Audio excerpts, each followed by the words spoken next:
Bueno, hola, buenas tardes a todos. Bienvenidos a esta tercera ronda del seminario Extensión de Cátedra, que junto desde la asignatura Taller de Tesis y la Cátedra de Derechos Humanos, Género y Derechos Humanos, denominamos los cuidados en escena, miradas interseccionales desde la investigación y la intervención en trabajo social. Como les decía recién, hoy es la tercera ronda, este encuentro iba a ser presencial, por eso en el flyer se ve ahí el aula y todas las indicaciones para poder ir presencialmente, pero como estamos en un momento de medida de fuerza de paro de colectivos, hicimos la virtualización de esta actividad bajo la modalidad sincrónica, o sea, por ende hay estudiantes conectados, que les agradecemos mucho su presencia, y otros que no van a poder, así que este video va a quedar grabado a disposición en el campus de cada asignatura. Así que bueno, dicho esto, agradeciendo la participación de todas las que estamos acá en esta tercera ronda, que se denomina Investigaciones en torno a cuidados, vamos a presentar y contarles un poco la forma que vamos a tener de trabajo. Hoy nos van a estar acompañando 4 compañeras muy queridas, que nos van a estar contando sobre sus investigaciones en torno a este tema. Ellas son Jennifer Fernández, Jan Roldán, Martina del Río Fernández y Valen Estradela, que todavía no se sumó. Valentina está saliendo de trabajar, en breve ya llega y se suma al Zoom. Por mi parte las queremos presentar como corresponde y formalmente, y para cuando estemos cerrando después el encuentro del día de hoy, 2 compañeras también de la asignatura, Saya y Mela, van a hacer un cierre de este encuentro. Así que bueno, les paso a contar, nuestras expositoras son la licenciada Jennifer Fernández, que es licenciada en Trabajo Social de la Universidad Nacional de Mar del Plata, es diplomada en Formación en Educación Sexual Integral de la USAM, becaria de investigación con beca tipo A de la UNMDP, docente adscripta graduada en el Seminario de Género y Derechos Humanos, docente adscripta y graduada en la asignatura Supervisión de las Intervenciones Sociales, participante del Grupo de Investigación Problemáticas Socioculturales como integrante del proyecto de investigación Feminismos, Giro Afectivo y Pensar Situado, aproximaciones desde la formación en investigación e intervención social. También nos acompaña la especialista Janina Roldán.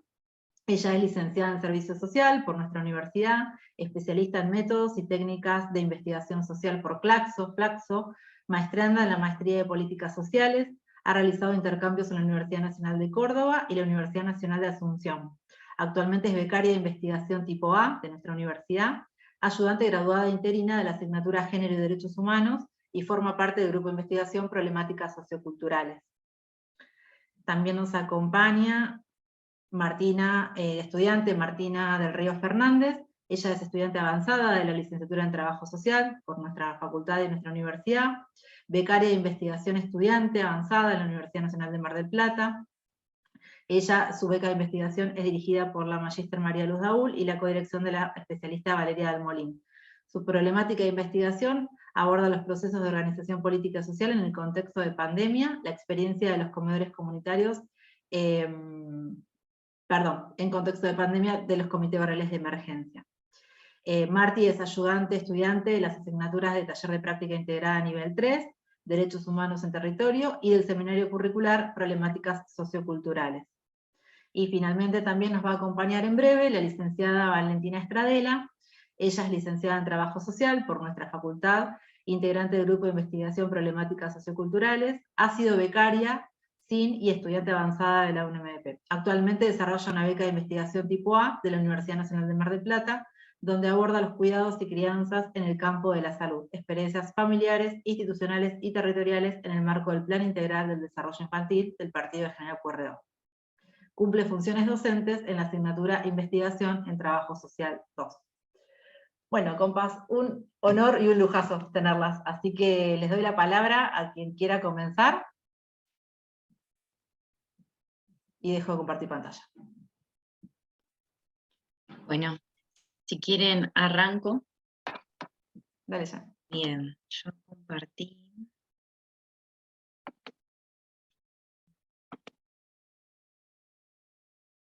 ¿Alguna me dice si se ve? Está cargando.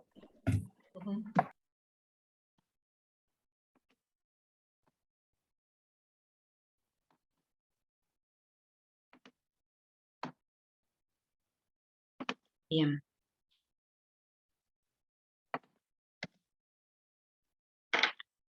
Bueno, un poco la propuesta que traía para compartir con ustedes, que estamos también en construcción en el proyecto de investigación que dirige María Luz Daúl, que tiene que ver con problematizar los cuidados y las diferentes dimensiones en torno a los cuidados. A mí me interesaba traer una arista en torno a esta problemática que es conocida, es abordada cada vez más por los feminismos, por los ecofeminismos, por los feminismos de Abya Yala, y que tiene que ver con pensar al patriarcado y las distintas formas de opresión en las que opera, no solo desde los cuerpos feminizados, de los cuerpos de las mujeres o incluso de las disidencias, sino en este gran paraguas de opresiones del patriarcado, en el que también afecta a las niñas, y como plantea Donna Haraway, a las especies, y en este caso, como nos interesa, desde los feminismos de Abya Yala, a la naturaleza. Entonces, un poco la apuesta en este diálogo que vamos a estar teniendo es pensar los cuidados en el marco de la naturaleza y en este sentido de la sostenibilidad y este concepto que tiene que ver con pensar cómo sostener la vida, cómo hacer en esta propuesta que traen los feminismos comunitarios, que los cuerpos, territorios, la tierra tienen una relación y que esa relación tiene que estar dignificada, que esta unión entre cuerpo, territorio, hace que pensemos que justo hoy, 12 de octubre, que en la conquista de América se empezaron a anudar un montón de opresiones, que podemos pensar que fue la conquista de América eh, el momento en el que se fundaron las desigualdades sociales, con ellas las de género y también las raciales. Hasta ese momento no había un patrón de poder global que oprima ciertos cuerpos por la razón de raza y género, ¿no? Entonces ahí como hay una cuestión en la que las feministas comunitarias hacen hincapié y que ponen de relevancia es que como así, como se expropió el cuerpo de las personas racializadas, de las mujeres indígenas, también se lo hizo sobre la tierra, ¿no? Y es esa misma expropiación, ese mismo saqueo, ese mismo exterminio, incluso genocidio de esos cuerpos y de la naturaleza. Y esa es una primera advertencia que vienen a traer las feministas comunitarias. Y acá pensando un poco más ya de, bueno, en nuestra región, cómo se sostiene la vida, cuál es la situación, cuál es el contexto en el que aparece, y vamos a ver que aquello que parecía que era propio de la conquista de América, mucho se replica, ¿no? Que tiene que ver con este saqueo a la tierra, con una devastación ambiental que se le suma a este contexto, ¿no? Y una repatriarcalización, así como los cuerpos de las mujeres en la conquista de América fueron patriarcalizados, fueron heterosexualizados, se suprimió al tercer género, y así como se le adjudicó a la mujer blanca el rol social de reproductora de la raza, también se le adjudicó la representación a la mujer indígena, a la mujer negra, como insaciable sexualmente para que el varón blanco pudiera violarla y exterminar y apropiarse de esos cuerpos, ¿no? Vamos a ver que desde 1492 hasta el momento hay cosas que siguen viendo y apareciendo, y que incluso hoy en día toman como, o tienen su particularidad hoy en día en el siglo XXI, y también a partir de más de la última década, estas nuevas derechas, eh, estos nuevos avances de la modernidad y del capitalismo, que hace que la devastación no solamente sea de la naturaleza, sino también de los cuerpos de las mujeres a través de los distintos femicidios, feminicidios y travesticidios, ¿no? Y acá me interesaba como pensar, ¿no? Esto es medio un conversatorio, y quería compartir y traer para que dialoguemos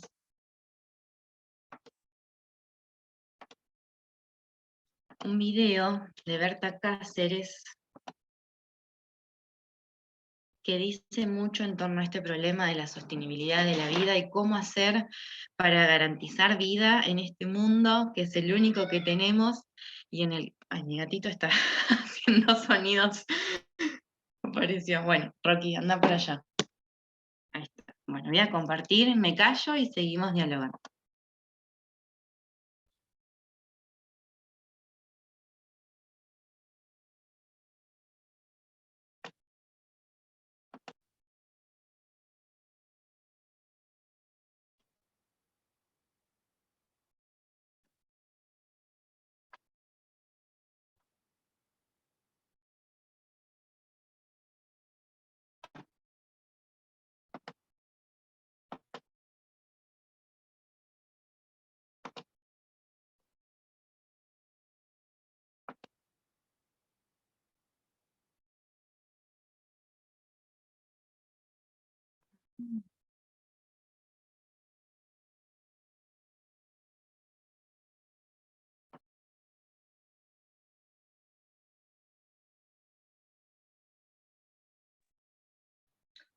No sé, Jan, perdón que interrumpa, si vos estás pudiéndolo escuchar bien, porque en mi caso...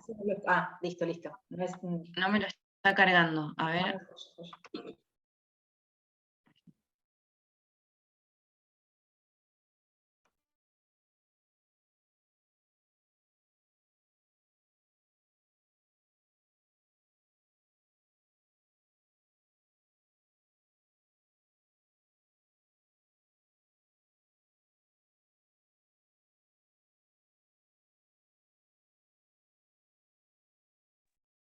Ahí está, a ver.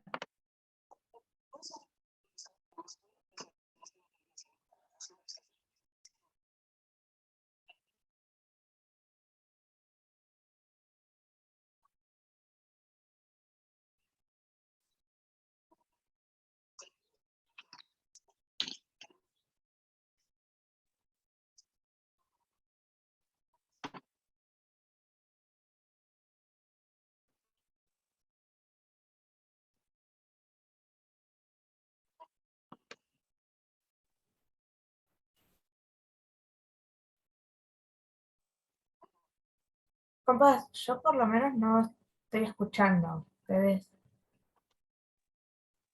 No, justo le iba a decir eso a Jan. Bien, a ver. Ok. Lo Jan, que voy a capaz que hacer- si dejas de compartir y volvés a compartir, por ahí funciona. Sí.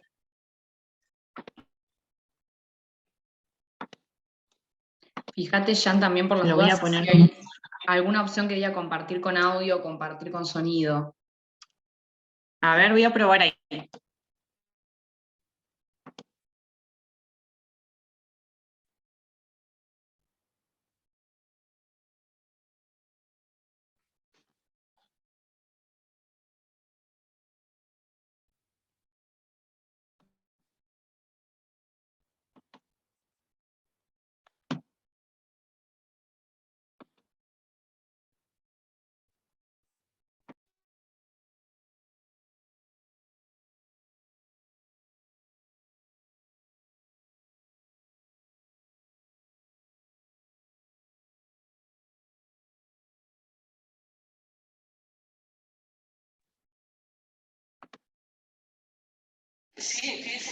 Ahí, compa, ¿se escucha? No, está trabado. No.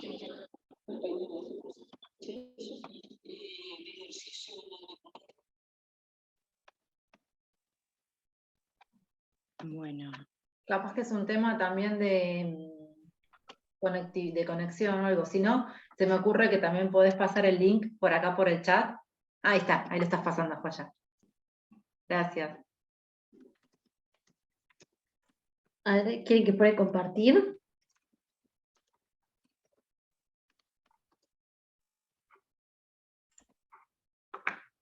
Sí, ahí, Jenny, ¿podrás? Sí, ahí estoy Pues. buscando el minuto.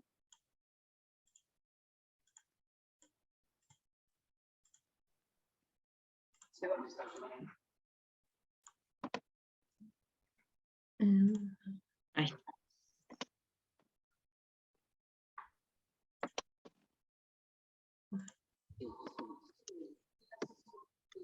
Ahí se escucha. Sí, yo lo escucho. Yo no. Va. Muy bajito. ¿El resto escucha? No, yo tampoco escucho. Ahí no. Bueno, no importa. ¿Nos escucha? No. Bien. Perdón, Jenny, fíjate si pones en compartir que Sí. dice avanzado después y abajo dice compartir sonido. Fíjate si lo tenés como activado. A ver, Abajo a la intento. izquierda. Hay una vinculación Ahí. con los militares. Si paramos ahí, antes entramos a más detalles sobre el Río Blanco y las otras concesiones. Si vemos toda América Latina, vemos también una gran ofensiva por parte de grandes, poderosas transnacionales que están desesperadas buscando los recursos donde sea, desde como se llama, Magallanes en el sur de la Patagonia, en el sur de Argentina, hasta Alaska en el norte. Y por toda parte vienen y prometen Copín, la resistencia realmente de indígenas que están luchando, las comunidades aquí en Honduras, ¿han tenido algún tipo de contacto justamente para una u otra forma conectar esa lucha continental? Sí, fíjese que es impresionante, el poder de la solidaridad es algo que nos ha ayudado mucho y que nos ha acompañado en este proceso de ejercicio de control territorial, de ejercicio de autonomía territorial, le llamamos nosotros.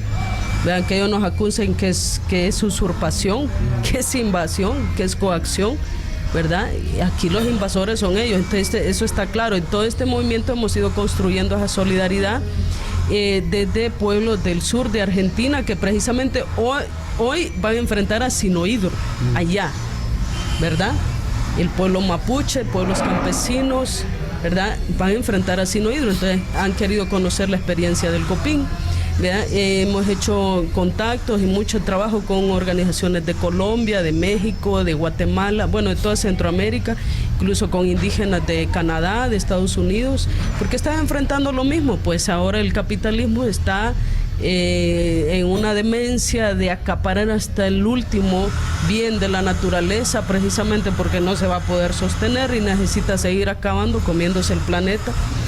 Buscan uranio, buscan oro, plata, cobre, óxido de hierro, coltan, tierras raras, incluso, bueno, las tierras raras, aquí hay que hacer esta relación, ¿verdad? De cómo esa vaina llega a las comunidades. Por ejemplo, en Santa Ana, cerca de Tegucigalpa, el proyecto eólico que está ahí, ¿verdad? Sus torres, sus aerogeneradores no funcionan, sino ahora no tienen tierras raras. Entonces la tecnología del capitalismo, bueno, aborazado, necesita todo eso. Claro que hay cosas que necesitamos darle uso de la naturaleza, pero uso, ¿verdad? No depredarlo, no exterminarlo, porque como hemos dicho siempre, no hay otro planeta de repuesto. Entonces, hemos estado haciendo contacto incluso con organizaciones de China, de Indonesia, de África, que han hecho denuncias contra Sinohydro, por ejemplo, por violar derechos humanos, derechos laborales en Ecuador, en Venezuela, aunque a diferencia ahí fue sacado entre los pueblos indígenas y el gobierno. Aquí no, aquí fue sacado de Río Blanco por la lucha de las comunidades organizadas del Copín. Eso creo que demuestra pues lo duro que le ha tocado a esas comunidades, pero sí estamos en ese proceso de articulación. Ahora en Río Blanco, ya expulsaron, ¿cómo se llama?, los chinos de allá. Ahora es una otra empresa de esa. ¿Qué origen tiene y cuáles son los dueños de esa empresa? Y también tú me has dicho que ahora el Banco de Desarrollo de Holanda está en este momento tomando una decisión quizás millonada, muchos millones de dólares para justamente financiar la obra, y a pesar que no hay una constructora que en este momento todavía se atreve a ir allá para construirla, la represa. Sí, es que mire, cuando dan la concesión en septiembre del 2010 se la dan a DESA, y DESA se presenta como un capital hondureño. Ahí vamos a encontrar inversiones a Caranda, que es de los 3 hermanos. ¿Podemos parar ahí y poner en el 44 hasta el 47?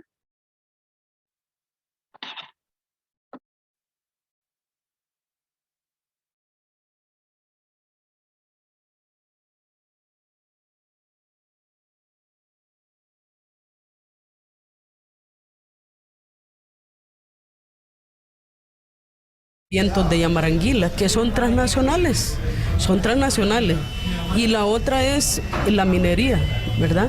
Llegan transnacionales, europeas, canadienses, gringas.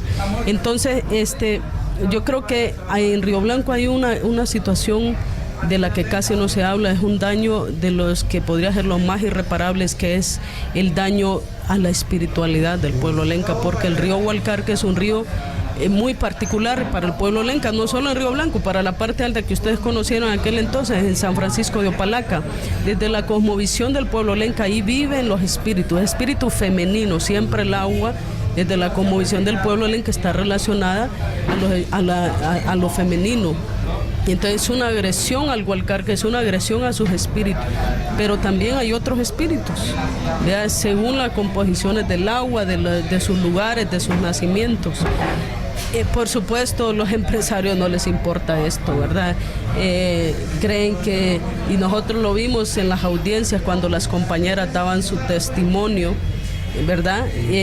A favor nuestro, ella diciendo la verdad, lo que para ellos significa, ¿verdad? Esta lucha, y hablaban de la importancia espiritual del río. Nosotros pudimos ver tanto a la jueza como a los abogados acusadores, o sea, los de la empresa, y al Ministerio Público, que era testaferro de DESA, ¿verdad? Lo pudimos oír como, y las expresiones de racismo que ellos hacían, de desprecio a esa espiritualidad, y eso a nosotros nos indigna y lo rechazamos ese racismo institucionalizado, rechazamos que ese exministro de Serna, Rigoberto Cuéllar, que ahora está con inmunidad, ¿verdad? Se blindó poniéndose como fiscal adjunto, que no fue por gusto que lo pusieron como fiscal adjunto ese Juan Orlando, no es por gusto, es para blindarlo por todo lo que ha hecho con la ciudad de modelos, minería, hidroeléctricas y todo, ¿verdad? Entonces dijo este tipo que no existía el pueblo lenca en Río Blanco.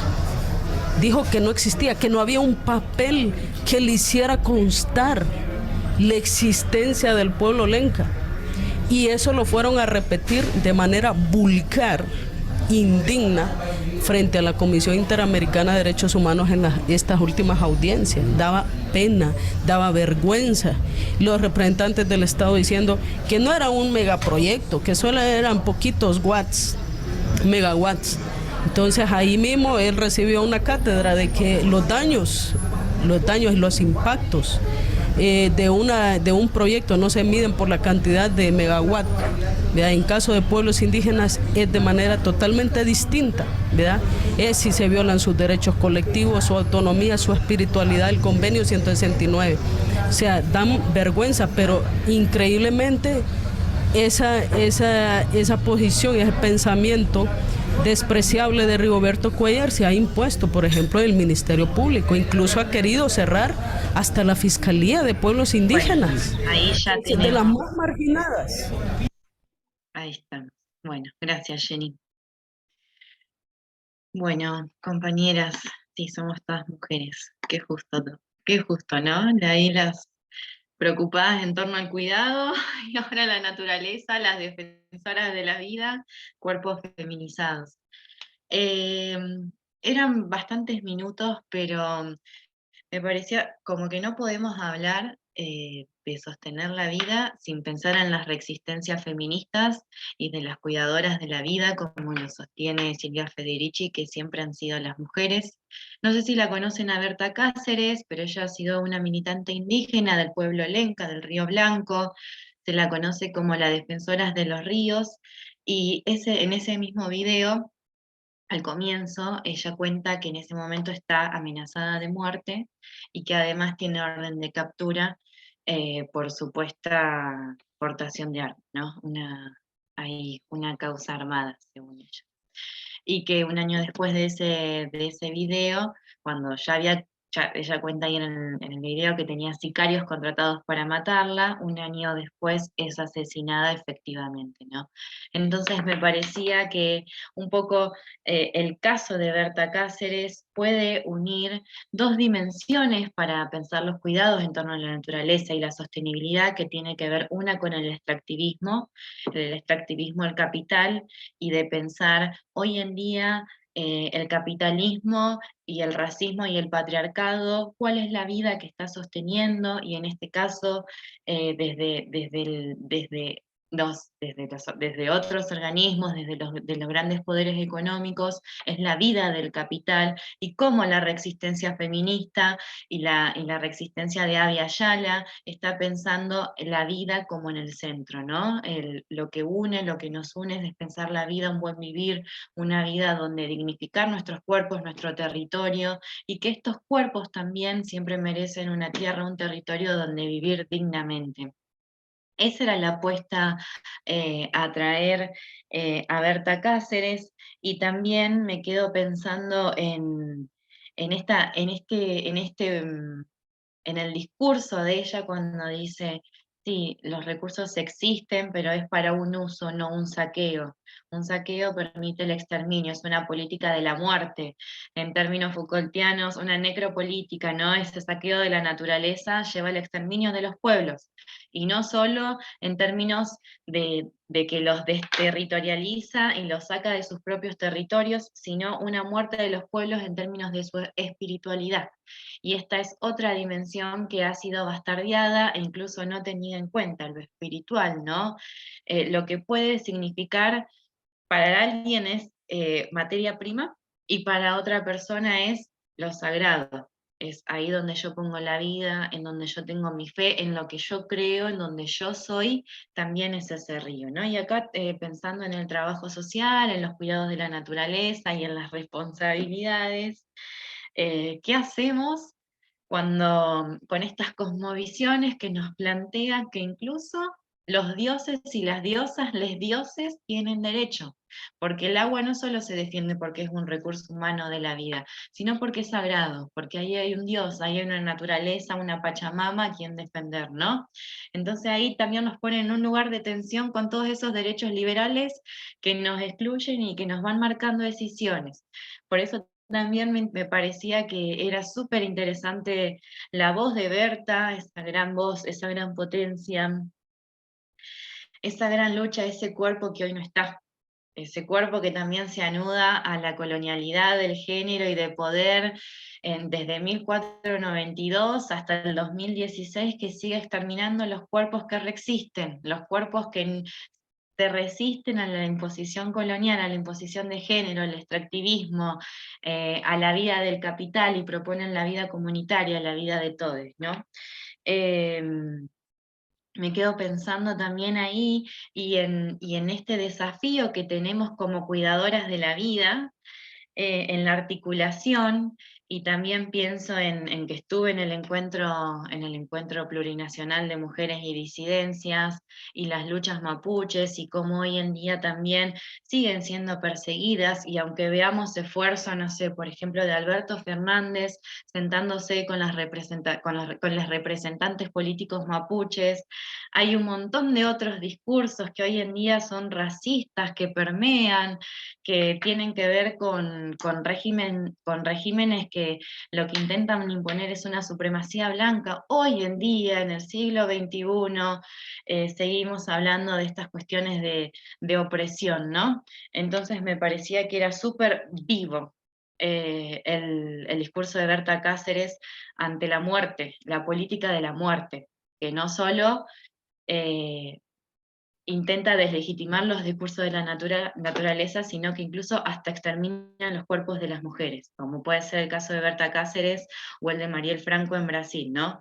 O como es en Argentina con las presas políticas mapuches. Es como ahí donde me quedo pensando, y el desafío que tenemos como cuidadoras de la vida.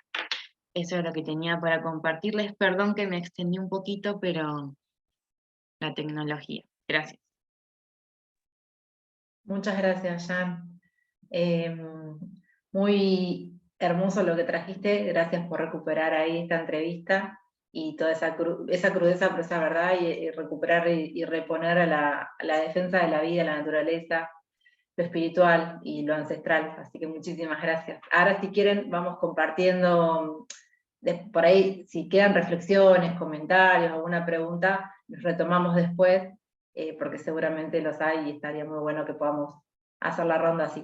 Jenny, ¿querés continuar vos? Dale, buenísimo. Sí, sí.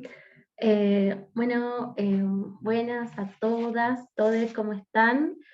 Bueno, yo un poco lo que quería compartirles hoy en el seminario tiene que ver con, bueno, una parte muy pequeña que tomo en la beca, que tiene que ver con la organización social de los cuidados, y en particular me gustaría como traer el proyecto de ley que está presentado sobre la ley de cuidar en igualdad, como un ejemplo, digamos, de política que puede trastocar, si se quiere, como los sentidos que hay como en torno al cuidado, como política concreta.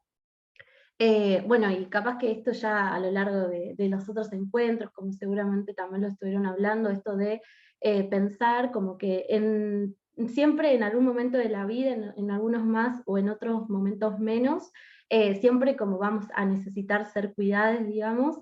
Entonces, como de ahí la importancia de poder pensar el cuidado como un derecho universal, el derecho de las personas a ser cuidadas, pero también esta vuelta, digamos, decir, bueno, las personas que cuidan también tienen derechos. Y entonces, ¿cómo pensar? También algo como que vengo como viendo y estudiando, que tiene que ver con cómo el derecho al cuidado también se cruza con el derecho de las niñeces, y cómo las desigualdades, digamos, que se producen para acceder al cuidado, o cómo se lleva adelante el cuidado, también repercute tanto en el derecho de las niñeces como en los derechos de las mujeres, de las disidencias, de los cuerpos feminizados en general, que como bien sabemos son quienes hoy dedican más horas al cuidado. Bueno, también que con la pandemia, pero bueno, esto yo creo que Marti después lo va a retomar mejor, como que además de pensar la organización social de los cuidados, también hay como otras líneas que tienen que ver más con los cuidados en relación a la economía feminista. Y otra línea que es como no tan explorada, que tiene que ver con los cuidados comunitarios, que son todos aquellos espacios que terminan también como dando respuesta a los cuidados, digamos, a estos lugares en donde las personas, sean niñes, adultos, personas con discapacidad, quienes necesiten los cuidados, puedan acceder, digamos.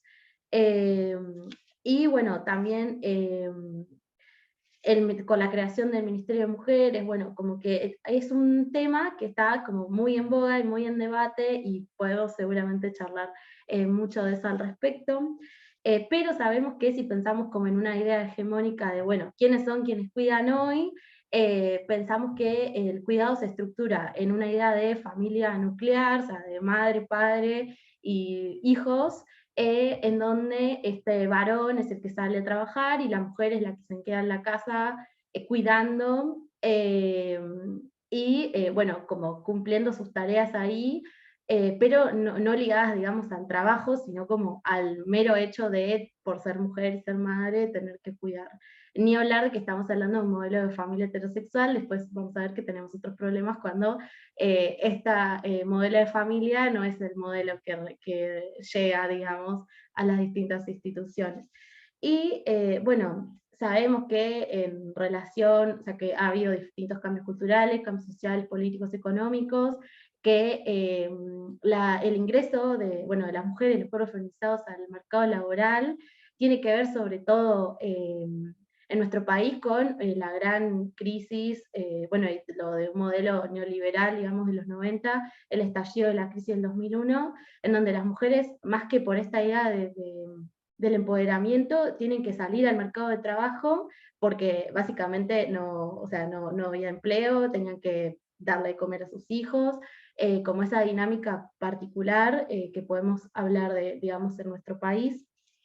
Y en relación a eso, como si hoy pensamos, bueno, ¿qué pasa hoy en el 2021? Porque en realidad, bueno, la encuesta nacional del uso del tiempo, lo que nos va a decir, que se hizo, digamos, el año pasado, es que los datos, por más que nosotros pensamos como, bueno, hoy hemos avanzado, hay un montón de políticas, la desigualdad en relación a las horas dedicadas al cuidado, hoy sigue dándose de manera bastante similar. y ahí, bueno, traía como para reponer, digamos así a modo de ejemplo, que en esta primera encuesta nacional del uso del tiempo, que se hizo a lo largo de todo el país, y entraron casi 28.000 viviendas, digamos, a lo largo de todo el país, dice que en las actividades vinculadas al mercado laboral, los varones lo realizan el 55,9%, y superan a las mujeres que tienen el 37,7%. Pero también lo que dice esta encuesta es que las mujeres participan en un 91,7% del trabajo no remunerado, ya sea por trabajo doméstico, trabajo de cuidado, de apoyo o trabajo voluntario. Y en el caso de los varones, esto se da en un 75%. Entonces, como que ahí seguimos viendo como esta brecha. Y bueno, también dice que las mujeres, en lo que tiene que ver con estas formas de trabajo no remunerado, el trabajo doméstico están un 90% lo realizan mujeres frente al 69% que serían los varones. Y el cuidado de otros miembros del hogar, tenemos las mujeres que dedican su tiempo un 31,4% frente al 20,3%, y de apoyo a otros hogares o a la comunidad o el voluntariado, tenemos un 9,3% de mujeres sobre el 6,1% de varones, digamos. Estos son datos del año pasado, que después si quieren, bueno, le podemos compartir a las chicas el informe completo para quien lo quiera tener, digamos, del uso del tiempo. Entonces como que vemos que sigue existiendo como un patrón social muy marcado, una división sexual del trabajo muy marcada, bueno, entonces acá lo que viene a plantear cuando nos preguntamos como, bueno, ¿qué pasa con la organización social de los cuidados? Que es como un concepto que van a plantear Eleanor Faur, Esquivel y Shalim, que tiene que ver con que, bueno, el diamante del cuidado, que nosotras podemos pensar, bueno, está el mercado, las familias, las organizaciones y el Estado, o sea, como algo muy como un diamante como muy perfectito. Ellas van a decir, bueno, pero acá, tipo, la particularidad que tiene nuestro país, o sea, Latinoamérica en general, pero bueno, ellas se escriben acá en Argentina, es que se da un modelo híbrido, o sea, donde no se puede ver tan claro como una separación entre mercado, familia, organizaciones, comunidad y Estado. Y además lo que ellas van a plantear con este concepto es decir como, bueno, no solo nos interesa ver como las relaciones que se dan, o sea, cómo acceden entre la oferta que hay para que accedan al cuidado y cómo las personas acceden efectivamente, como que acá también pensamos como que, bueno, cuál es la realidad hoy también de Argentina, y es como que en su mayoría, o sea, sobre todo lo que tiene que ver con los niveles de jardines maternales, y en menor medida de jardines de inicial, digamos, la proporción del nivel público es muy poca, o sea, es menor en relación a la oferta privada. Entonces, ahí tenemos como esta primera cuestión de desigualdad, que entonces quienes puedan, sobre todo en estos primeros años, digamos, quienes pueden pagar como un lugar de cuidado, pueden, digamos, como mandar a sus hijos a un jardín maternal, por ejemplo.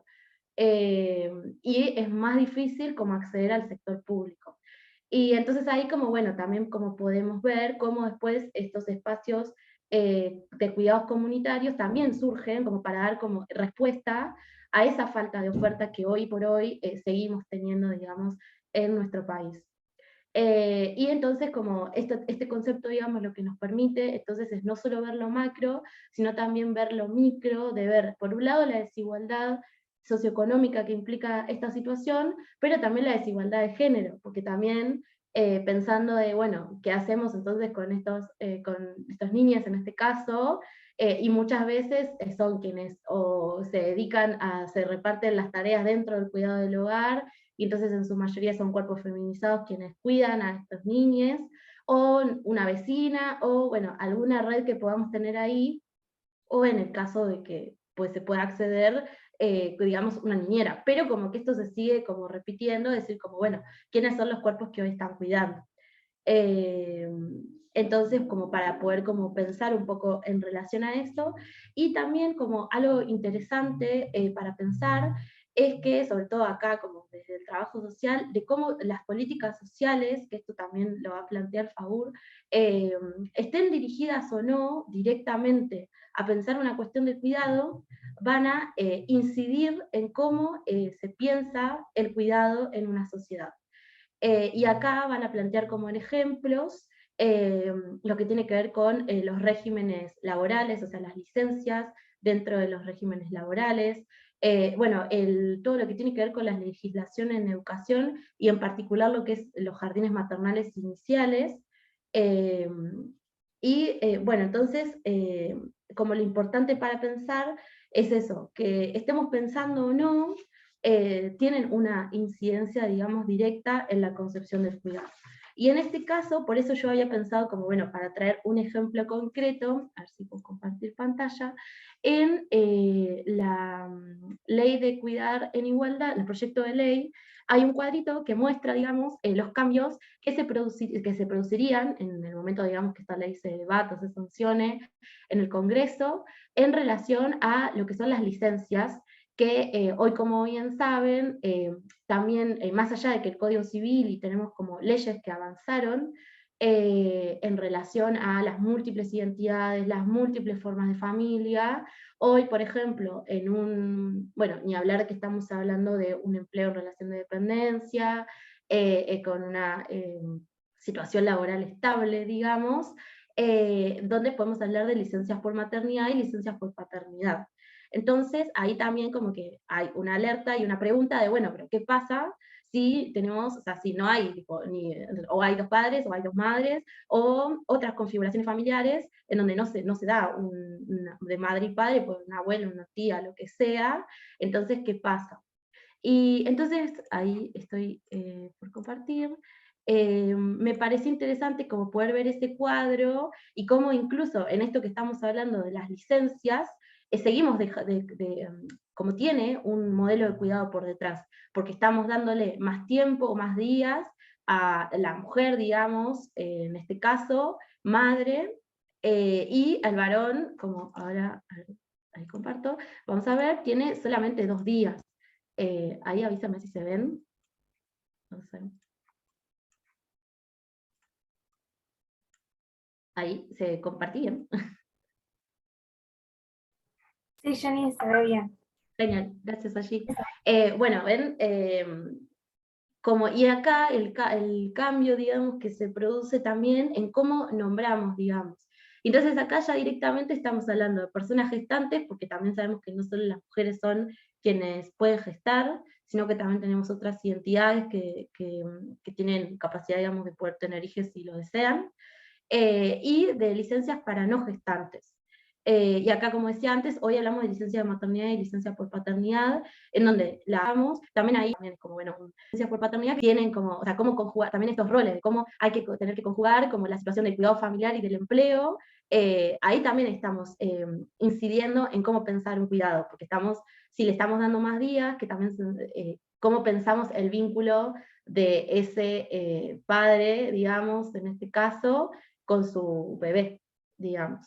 Y también hay otras situaciones que se incorporan, bueno, que tiene que ver con una particularidad del régimen agrario, pero también para lo que tiene que ver con, como mencionaba antes, con otras formas de familia, por ejemplo, para las familias por adopción, en donde hoy por hoy no existe una licencia para padres, digamos, padres, que adoptan a un niño, y bueno, también tiene su periodo de poder conocerse, de establecer un vínculo, de dedicar un tiempo, que hoy no está contemplado, digamos, si hoy una familia decide adoptar a un hijo o una hija. Y otra cuestión, como hablábamos antes, de que hoy las licencias, en este caso, están pensadas para los trabajos en relación de dependencia, y lo que se agregaría es las licencias para las personas que tienen monotributos, o sea, los distintos tipos de monotributos, bueno, y asignaciones, que eso antes no estaba, digamos, como contemplado. Entonces también había como un sector de trabajadores que ni siquiera estaba teniendo acceso, o sea, no tiene hoy por hoy acceso a este modelo de licencias que estábamos hablando. Y una cuestión también creo interesante es que, bueno, como para no, en realidad como lo que se plantea, digamos, del proyecto, como que si pensamos, bueno, pero cómo efectivamente podemos garantizar esto, y lo que se estaba pensando es que desde el Estado, digamos, como se pueda garantizar como estas licencias, y como ven, tampoco es que de un día para el otro vamos a pasar a tener todos los días que se plantea por la ley, sino que también es una progresividad a medida que pasen los años de la sanción de la ley, hasta poder ir adaptando a un sistema de cuidado integral, digamos, más justo para todos. Y bueno, como para ir cerrando, también como pensar en, bueno, qué desafíos tenemos hoy en relación a los cuidados. Y bueno, tiene que ver con esto, con pensar, bueno, como acá estamos mirando, porque además de esto, las licencias es como un ejemplo justo que elegí, digamos, para pensar, pero dentro de la ley de cuidado en igualdad también se plantea la ampliación de espacios de cuidados públicos, como que también tiene que ver con esto de la desfamiliarización y la desmercantilización de los cuidados como una forma de poder avanzar también a la corresponsabilidad.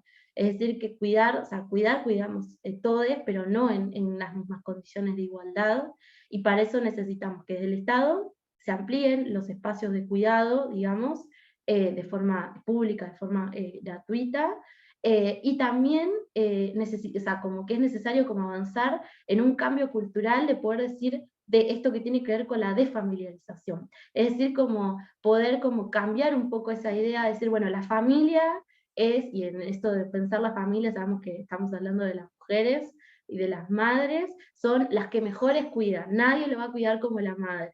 Bueno, esas ideas que son más bien culturales, digamos, también son las que un poco abonan a que a un sistema de cuidados se siga manteniendo, en conjunto obviamente a la mercantilización, porque si no estamos pudiendo acceder a un lugar para poder mandar a nuestros niños, es muy difícil que también podamos como, si el Estado no nos está brindando este derecho, es muy difícil que también podamos cambiar y trastocar esos estereotipos que están muy arraigados en la sociedad.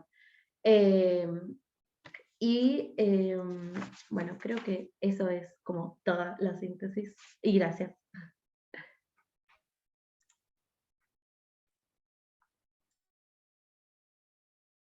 Gracias a vos, Jenny. Re interesante todos los aportes que trajiste, me quedo pensando en todo lo que hay que seguir problematizando y todo por lo que hay que ir, ¿no?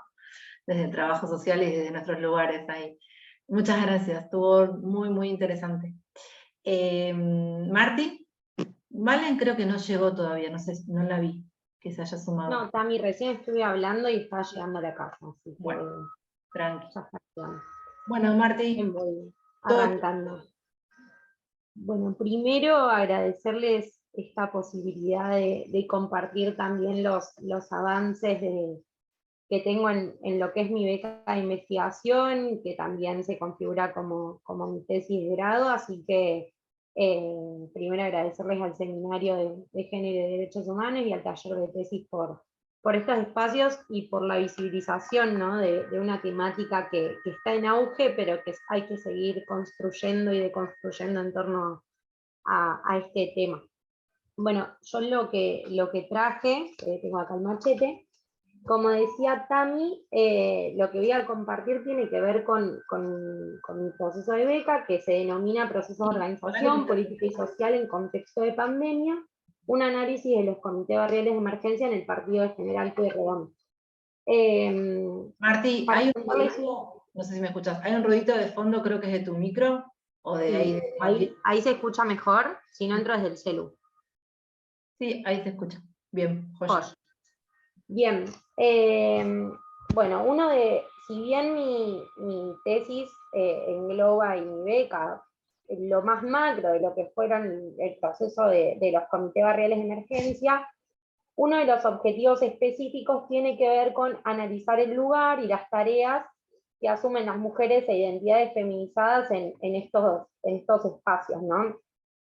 Esto surge a partir del proyecto de Venus de proyecto de monitoreo y seguimiento para minimizar la circulación del COVID, en donde se realizaron una serie de encuestas, y en esas encuestas los números arrojaron que aproximadamente de 2.600 personas que trabajaban en los comedores comunitarios, un 80% son mujeres e identidades feminizadas, teniendo en cuenta esto que también siempre venimos hablando, ¿no? de esta feminización de los cuidados y de las mujeres e identidades feminizadas en el centro de la sostenibilidad de la vida. Y en este sentido son las mujeres, ¿no?, quienes comienzan a tener un rol fundamental ante la emergencia alimentaria, ¿no?, y ante la crisis social, política, energética, producto del modelo neoliberal, pero también del COVID-19. Entonces son las mujeres quienes comienzan a organizar, si bien los comités barriales de emergencia están organizados no solo por instituciones, sino también por organizaciones, el número de mujeres participantes es sumamente mayor al de los hombres. Entonces podemos decir que son las mujeres, ¿no?, quienes salieron a dar respuesta a esta crisis, quienes salieron a garantizar el derecho a la asistencia, quienes salieron a cumplir un rol activo y un rol de respuesta ante las necesidades, ¿no?, y los derechos vulnerados de las personas del Partido General Pueyrredón. En este sentido, este número del 80% que hay en las bases, digamos, de las mujeres de identidades feminizadas en lo que son los comedores comunitarios, eso se revierte en los espacios de toma de decisión.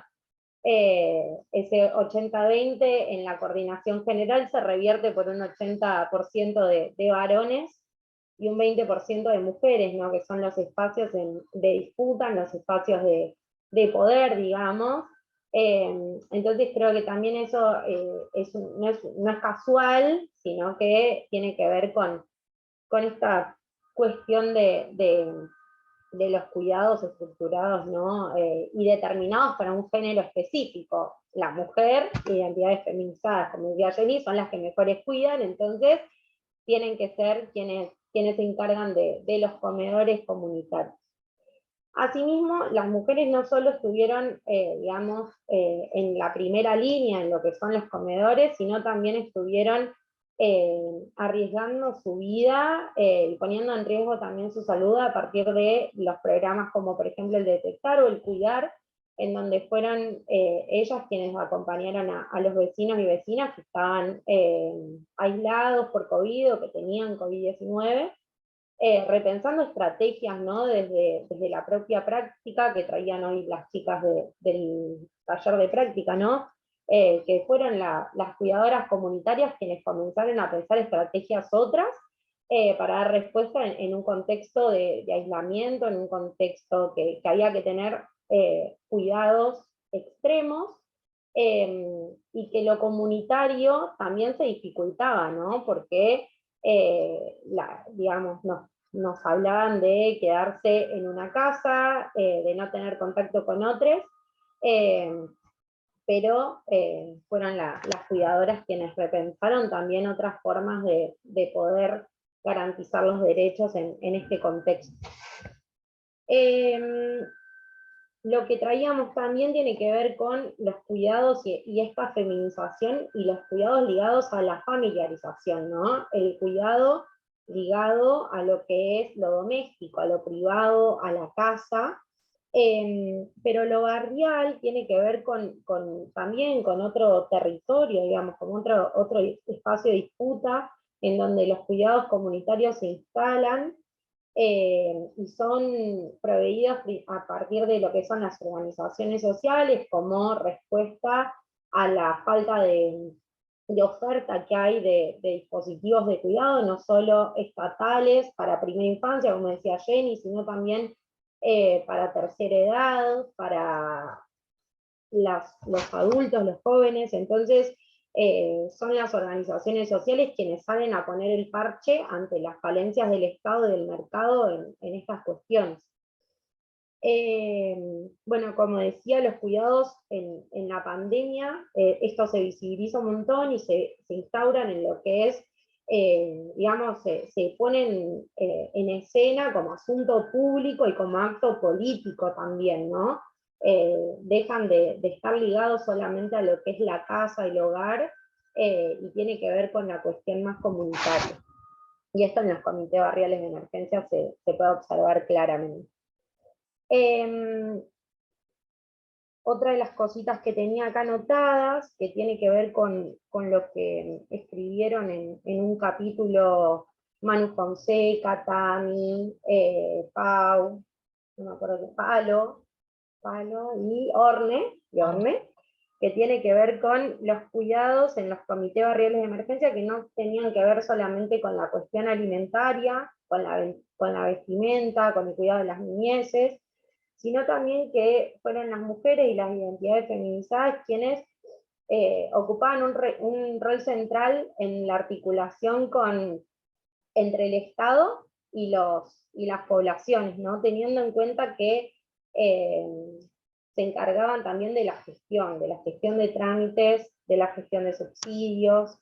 Entonces las cuidadoras comunitarias toman un rol central en lo que es, digamos, esta articulación, ¿no? Como mediadoras. Hoy decían las chicas que Mabel, la referenta del comedor, se sentía como metida. Y no, son aquellas que están acercando el Estado también a las poblaciones, a los sujetos, a las sujetas, articulando también para dar respuesta a la vulneración de derechos que no llega desde las instituciones, donde no está llegando el Estado. Entonces ahí el rol central que tienen las organizaciones, las cuidadoras comunitarias, creo que tiene un rol central. Y lo que sale también, no solo en los estudios sobre los comités barriales, sino también en los estudios sobre cuidados comunitarios, tiene que ver con la importancia de las redes para dar respuesta a estas situaciones, ¿no? A estas vulneraciones de derechos. Redes comunitarias, redes con instituciones, entonces tiene que ver con cuanto más complejas y más amplias sean estas redes, que los comités barriales de emergencia también lo visibilizan, las respuestas a estas vulneraciones de derechos también son más integrales. Entonces, también repensar, ¿no?, los cuidados comunitarios, porque, como decía Jenny, es como la pata de cuidados que todavía falta investigar, falta darle una vuelta de tuerca, falta seguir indagando.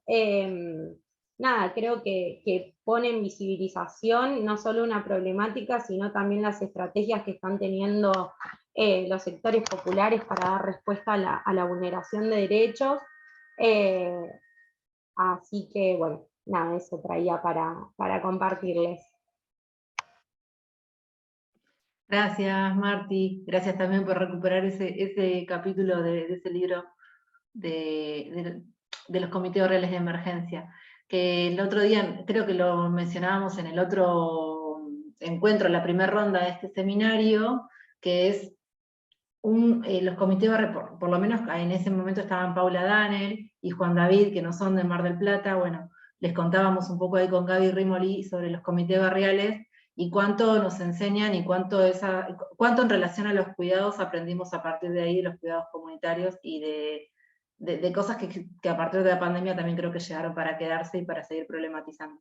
Así que bueno. Sí, perdón, Tami, y ese capítulo también a mí me pareció muy interesante la categoría que retoman, que tiene que ver con la categoría de maternaje social, ¿no?, para repensar estos cuidados comunitarios ligados a la feminización de estos cuidados, al maternaje, digamos, a la mujer encargada de estos cuidados, y de construirlo desde ese lugar. Me parece que también es sumamente importante para traerlo a colación. Que también un poco problematiza y pone ahí en tensión, en discusión, la categoría o el concepto de familia, ¿no? Un poco también hoy decía, Jenny traía, bueno, no hay nadie mejor que cuide que una madre. Bueno, también eso ponerlo en tensión, como si también el mejor cuidado es el que otorga la familia. Bueno, ¿de qué estamos hablando cuando hablamos de familia, no? Problematizar esas categorías. Así que bueno, muchísimas gracias. Valen, hace un ratito cuando empezamos, bienvenida, te presentamos, como el resto de las compañeras, así que bueno, si querés tomar la palabra, después vamos a hacer como un intercambio final de algunas reflexiones, y si hay preguntas las vamos a dejar para antes del cierre, así que vos dale nomás. Te escuchamos. ¿Cómo andan? ¿Todo bien? Perdón por la tardanza. Tuve así una corrida del hospital a casa. Me da mucha vergüenza que pueden haber dicho en mi presentación, así que solamente voy a decir que soy Valentina Estradela, que soy licenciada en Trabajo Social y que actualmente soy residente del Hospital Materno Infantil, que es de donde salí con mucho sueño hasta hace 10 minutos. Bueno, nada, yo lo que traía para compartir igual es cortito, porque no quiero robar tiempo y porque sé que estamos muy cerca de la hora del cierre, aparte porque muchas de las cosas más teóricas de lo que yo iba a compartir muy probablemente lo haya hecho Jenny, porque tenemos ahí como muchas categorías compartidas, y sé que Jenny es muy buena haciendo esta parte introductoria de los cuidados, así que creo que ella va a haber cumplido un poquito con eso. No sé si está para compartir pantalla, yo comparto 2 segundos. Sí puedo, sí puedo. Bien. A ver si ahí veo. ¿Ahí ven? ¿Se ve OK? ¿Alguna me hace con...? ¿Sí? Marti ve, perfecto. Si Marti ve, el resto debe estar bien. Bueno, yo más que nada igual les voy a mostrar así cortito un poco. Lo que traje para compartir es un poco de mi tesis. Mi tesis se llamó Los cuidados bajo la lupa y analizó discursos del equipo de salud en torno a las prácticas de cuidado y crianza de las familias que transitan el hospital, donde actualmente estoy inserta. En eso que les decía un poco de lo teórico, lo más central, yo trabajo con cuidado en las niñeces, entendiendo que hay un montón de formas de cuidar y un montón de aristas, lo que tiene que ver con el cuidado. Sé que hablar un rato de cuidados comunitarios, de sostenibilidad de la vida, no sé si llegaron a hablar de cuidados en las vejeces, pero bueno, en lo particular yo trabajo con cuidado en las niñeces. Un poco de lo general es para entender que cuando hablo de cuidados, y lo que voy a hacer en este resumen, hablo de cuidados más allá de la sostenibilidad o de la reproducción de la vida, sino como a la atención a la satisfacción de todas las necesidades de una persona, tanto físicas como biológicas, pero también las afectivas y las emocionales, que son súper importantes en los primeros años de vida. En esto, bueno, un poco siempre cuestioné el lugar del famoso instinto materno, que yo lo pongo entre comillas, y lo desmitifico mucho, porque considero que todo el mundo aprende a maternar y a cuidar, y que no necesariamente uno tiene que tener un hijo para maternar, que muchísimas veces las mujeres maternamos vínculos desde la concepción, desde que nos dan para maternar bebés de juguete. Fuera de eso, y salteando un poco todo esto teórico, hablo de los costos del cuidar, como esta categoría de cuidados para quienes cuidan, que es algo que se aborda ahora en el último tiempo, entendiendo que quienes cuidamos también tiene un costo emocional muy alto, no solo un costo económico desde el lado de tercerizar un cuidado, sino desde cuidar a quienes están cuidando y respetar la emocionalidad y las necesidades físicas y emocionales de quienes cuidan. Dentro de eso, bueno, mi tesis analizó los discursos de los y las profesionales en torno a la categoría cuidados, y en base a eso me parece importante quizás saltear todo esto para decir que las conclusiones más grandes de mi tesis se basan especialmente en esto que mencionaba recién también al final, de que hablamos cuando hablamos de familia, bueno, de romper un poco ese rompecabezas, o esa idea preconcebida de familia que es mamá, papá, hijo, hija. En el hospital las familias se viven de maneras muy diversas, muy grandes. La categoría familia alberga amigos, alberga vecinos, alberga abuelas como una figura re importante en el hospital, que fue una categoría emergente en mi tesis. Hablo de organización familiar y social del cuidado, porque en esto último que yo rescaté de Marti, que decía de, bueno, la pata del cuidado en la familia está re trabajada, y en Argentina los cuidados son familistas en su gran mayoría, pero hay una pata del cuidado comunitario que está todavía sin chequear mucho, y que a mí la tesis me lo permitió también ver como una categoría emergente, que era esto de, bueno, a mí me cuidan a los chicos cuando estoy internada, mis vecinos, mis vecinas, y lo importante que es la organización territorial en todo esto. Lo veo ahora también en el hospital, todo el tiempo. La vecina tiene a mi otro nene en casa porque así yo puedo internarme. Y también esta cuestión de, bueno, siempre hablamos de los cuidados desde la visión de quienes cuidan, y mi tesis se planteó a verlo desde la visión de quienes atienden a quienes cuidan. Y en esto, muchísimo había de lo que yo llamé recetas para criar o recetas para cuidar. Uno de los interrogantes que yo me planteo en la tesis es si los cuidados o los roles de cuidado son algo que se reproduce constantemente en la sociedad por una cuestión de los lineamientos patriarcales que nos atraviesan y que dicen que las mujeres somos las más aptas para cuidar, o si eso también es reproducido constantemente en las instituciones y en los y las profesionales de esas instituciones. Bueno, en la tesis una de las conclusiones que saco es que hay un poco y un poco. Una categoría que analicé se llama la culpa institucional, y es esta cuestión de quién es más apto para cuidar, quién está más habilitado o habilitada para cuidar. En el hospital se da muchísimo de ¿y dónde está mamá? Cuando aparece una figura que no es mamá cuidando o trayendo a las consultas, la primera pregunta que sale es, o que se anota es, falta de figura materna. Y que normalmente cuando es al revés, y es solo mamá quien viene a la consulta, no se suele ser lo primero que se pregunta, ¿dónde está papá? Se asume que papá tiene el rol de proveedor de ese hogar y que está trabajando, o que no está, y punto, pero se problematiza mucho más adelante que cuando aparece solo papá. Y también lo reproducimos en prácticas que no tienen que ver con las entrevistas, sino también con la elección, por ejemplo, de a quién llamar cuando hay que hacer una consulta sobre un niño o una niña. Lo primero que se busca es el nombre de mamá. Y profesionales que me han dicho, bueno, sí, yo llamé a papá, pero cuando lo llamás y le preguntás por tal cosa, no sabe qué responderte, entonces termino llamando a la mamá. Bueno, esa reproducción también colabora mucho. Yo digo que el hospital es muy expulsivo de la figura paterna, que también con las prácticas se expulsa el rol del cuidador paterno o del cuidador de otra figura que no sea mamá, por ejemplo, sin dejar que los varones entren a las salas posparto, donde se internan las madres que acaban de parir, solamente se pueden internar mujeres, entonces eso también reproduce un poco que el lugar de papá está afuera, en la sala de espera, y el de mamá está adentro. Por ejemplo, cuando no existe el régimen de cambio de cuidador todavía en el hospital, entonces quien se internó en primer momento tiene que sostener esa internación así dure 3 meses, y otra vez se expulsa a la figura paterna del cuidado. Cuando las indicaciones médicas se dan solamente a uno de los dos. Creo que hay mucho para trabajar desde el lado de los y las profesionales, y me parece que ese era como el aporte que yo traía hoy, que no solamente es una reproducción porque estamos insertos en una sociedad patriarcal que nos enseñó que cuidar es para mamá, sino también que con lo discursivo y con las prácticas estamos constantemente reproduciendo esos roles. Como para cerrar, así no la hago larga, total, si después hay un intercambio, quien tenga preguntas las hará. Mis conclusiones fueron 4. La primera era que las mujeres somos las encargadas de cuidar, es una realidad que atraviesa los pasillos del hospital constantemente.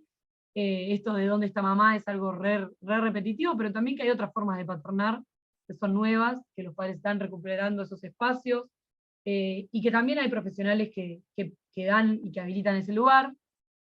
Otra de las conclusiones era, bueno, esto, repensar las prácticas, ver qué tenemos de rol los y las profesionales en la reproducción de estos modelos. El adultocentrismo está muy marcado en el hospital, que de materno-infantil, de materno tiene poco y de infantil también. El adultocentrismo es una práctica que seguro Jenny ya también adentro, pero que en el hospital se repite constantemente. Las indicaciones se dan a los adultos y las adultas, y muy pocas veces se tiene una entrevista con los y las niñas y niños. Lo tercero es esto, los efectos de lo discursivo en la intervención, porque hablamos de performatividad del discurso cuando decimos que los discursos no son solo representaciones, sino que también generan efectos en las intervenciones y en la realidad. Y por último, bueno, era esto de la continuidad de los cruces teóricos que hay dentro de los discursos. A mí me pasó mucho en creer que que había un solo modelo, una sola forma de intervenir, y el hospital me mostró que bueno, que no, que hay un montón de formas de intervenir. Lo voy a cortar acá porque son -5 y así tenemos ahí un cierre, los dejo por ahí, total yo será que llego tarde, y si hay algo que recuperar, lo recuperamos ahora. Gracias, Tami. Gracias a vos, Valen, estuvo re bueno. Valen tiene una capacidad de hablar rapidísimo que le admiro, pero aparte re clara, me encanta. Yo quiero ser rápida y me trago la mitad de las cosas, Valen no. Bueno, agradecerles a todas por sus presentaciones, porque cada una en todas sus particularidades y diversidades fue sumamente importante, interesante, y da para seguir mucho conversando sobre cada una de sus presentaciones, y compartiendo seguramente también autores, ideas, seguramente que algo ahí para que después podamos seguir compartiendo. Les vamos a dar la palabra ahora a Mel y a Saya para que hagan el cierre, que en el cierre también vamos a hacer una reflexión final. Así que los invito a que se puedan quedar unos minutitos más. Algunas ya se tuvieron que ir, pero bueno, las que estamos, por favor, nos sostengamos un ratito más el Zoom, así hacemos el cierre y después nos despedimos. Así que bueno, compas, todo suyo. Gracias, Tami. ¿Se me escucha bien? Bueno, en primer lugar también agradecerle a las compas porque siempre me dejan como algo para pensar, ¿no? Y que es la idea de estos encuentros, que nos llevemos cosas para seguir pensando, seguir problematizando. Y por otro lado, aclarar que la actividad que vamos a hacer se inspira un poco en un foro que participé de cuidados, en el marco de FAWATS, que se hizo este año, presencial, y también se inspira un poco en la inserción tanto de Sayi como mía en el proyecto de cuidados que es dirigido por María Luz Daúl.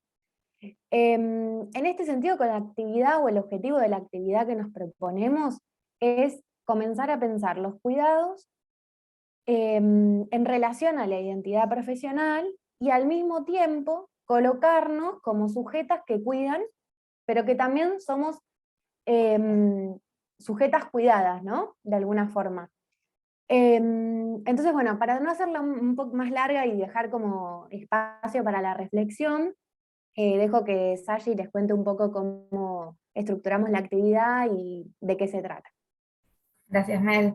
Bueno, lo que estuvimos pensando es la creación de un muro colectivo a través de un Padlet, no sé bien cómo se pronuncia, así que acá en el chat les vamos a mandar el link para que puedan ir compartiendo imágenes, canciones, escribir alguna experiencia, una narración acerca de los cuidados a los cuidados, y cosas no les cuidados, arte, vamos a compartir, porque del fondo de pantalla una vez sacó en Chile en septiembre de 2020, durante el gobierno de Piñera.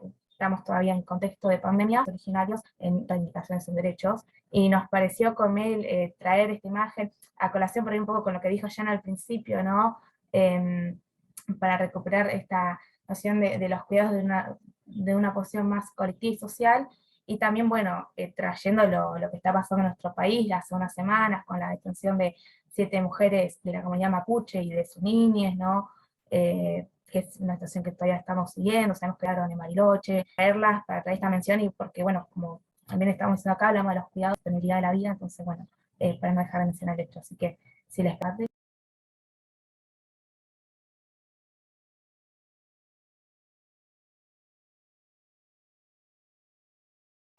Y una cosita más así, de ir pensando.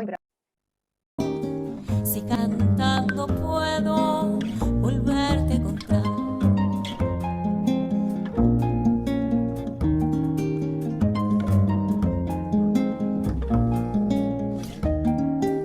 si cantando puedes levantar tu vuelo, si cantando sabes dónde quieres estar, si un sonido inunda y sé bienvenido, acéptame así tal como me quiero brindar.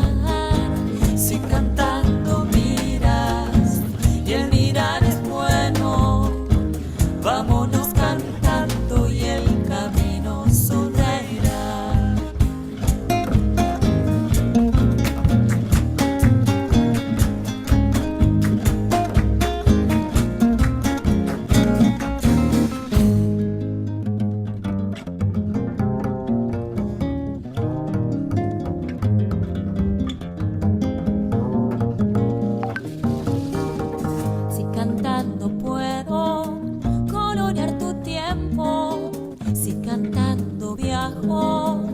secreto umbral, si un sonido nuevo refresca mi cuerpo, si una cura a tiempo nos puede salvar.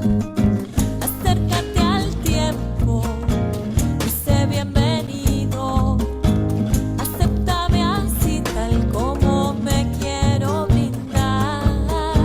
Si cantando miras y el mirar es bueno, vámonos cantando y el camino solo.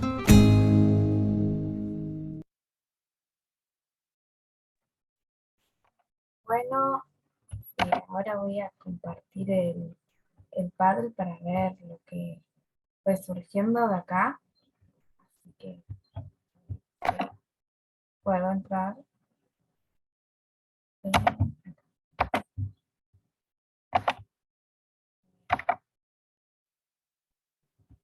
Bueno, no sé si alguien quiere compartir lo que puso o quiere por ahí no leer el suyo, pero el de alguien más.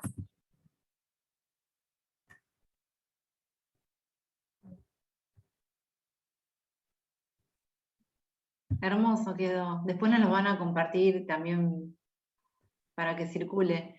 Yo tomo la palabra, ahí puse el flyer del seminario porque un poco lo que quería era recuperar todas las compañeras de las cátedras. El flyer engloba 2 asignaturas, pero también todo el grupo de investigación, que es un espacio de cuidado, de aprendizaje y de cuidado. Así que aproveché la oportunidad porque realmente lo siento así para poder también agradecerles a mis compañeras, a ustedes, y bueno, a todo el grupo de investigación, que lo siento así, como un espacio de cuidado también, y de mucho aprendizaje. Tamara, muchas gracias. Que veo que han puesto canciones también. Me cuidan mis amigas, ni la policía. Ay, Gaby, Bueno, un poco... poemita. ¿Qué? No escuché. No, digo que Gaby subió como un poemita acá. Sí, re lindo. Bueno, un poco la idea del Padlet era esta, ¿no? Que se vaya construyendo entre todas y que va a seguir en construcción, ¿no? Porque es esto, ¿no? Como los cuidados siempre están en continua problematización y construcción, ¿no? Con Sashi nos parecía como importante rescatar ciertos puntos como que se vienen charlando con el transcurso de los encuentros, con el transcurso del encuentro de hoy. Y alguna de las... lo primero que me gustaría mencionar es que también en el marco de FAWAT participé de una mesa de cuidados y me pareció interesante porque uno de los expositores hablaba sobre que los cuidados siempre están asociados a aspectos positivos, ¿no? Si vos decís cuido a alguien, lo pensás como que lo cuidas bien, ¿no? Entonces, como que hay que problematizar también esta... ¿qué hablamos cuando hablamos de cuidados, ¿no? ¿Qué hablamos cuando hablamos de cuidados? Y en relación a esto, me parecía importante retomar lo de Jan, lo de que los recursos existentes están para ser usados y no para ser explotados y ser llevados afuera y expropiados de sus territorios. Y me parece importante porque es como el ejemplo perfecto de cómo pueden ser utilizados los cuidados para oprimir, ¿no? Para, una vez más, excluir desde creencias formadas a partir de un sistema patriarcal, heteronormativo, adultocéntrico, colonial.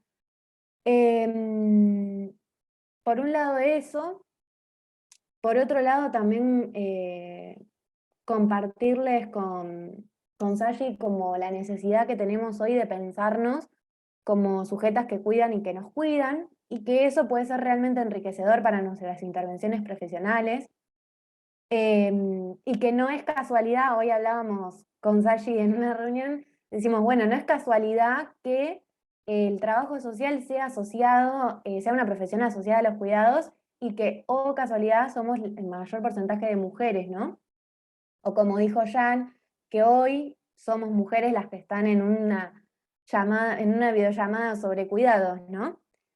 Después, Angie, no sé si te parecería compartir algo más. Sí, como está diciendo Mel, y bueno, creo que es lo que estamos trabajando en todos los encuentros de este seminario, pensarnos en esta dualidad, ¿no? No solamente que hay corporalidades que cuidan y corporalidades que son cuidadas o que deben ser cuidadas, ¿no? Sino, bueno, también de tratar de girar esos roles, ¿no? Muchas veces las corporalidades que vemos como que tienen que ser cuidadas, las niñeces, las personas mayores, las personas con diversidad funcional, ¿no? Bueno, tratar de reinvertir esos roles y pensar que también estas personas son personas que ejercen cuidados, ¿no? Como ir viendo los diferentes matices que tiene la noción del cuidado y cómo muchas veces puede funcionar desde el deseo, desde el placer, pero bueno, muchas veces el cuidado también viene como algo impuesto, ¿no? Como un mecanismo de opresión. ¿Qué pasa cuando determinadas corporalidades tienen la obligación de cuidar también, ¿no? Cuando no se hace desde el deseo? Entonces, bueno, también un poco por ahí también lo que decía Tamara, recambiar estos ámbitos de cuidado. Bueno, en la universidad también me puedo sentir cuidada, en el trabajo, en el espacio donde hago deporte, donde voy a algún taller, ¿no? Como, bueno, reinventar otras formas de cuidados que por ahí salgan de esta esfera de la familia o de lo privado o de lo más allegado de los afectos y pensarla también en otros ámbitos de la vida y bueno, también obviamente desde una dimensión más colectiva y social, como por ahí nos compartía Martu con los comités barriales de emergencia, todo lo que son los cuidados en territorio. Así que bueno, por ahí era como esa la idea que queríamos dar para cerrar este hermoso seminario que se fue construyendo.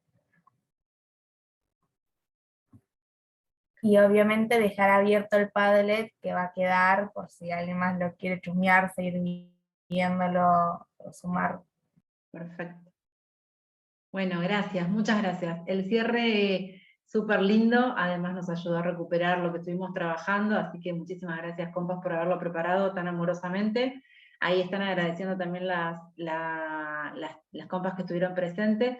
Valen va a quedar en el canal de YouTube del taller, así que ahora cuando terminamos, ya lo descargo bien y lo preparo y lo subo y lo compartimos después. Tenemos un canal que es de taller de tesis, y después también en los campus de las cátedras y demás, para que quede como material pedagógico, si se quiere, para seguir utilizándose. Muchas gracias por el tiempo, por lo que compartieron, y un abrazo enorme. Nos estamos viendo. Gracias. Gracias. Chochi, nos vemos. Adiós.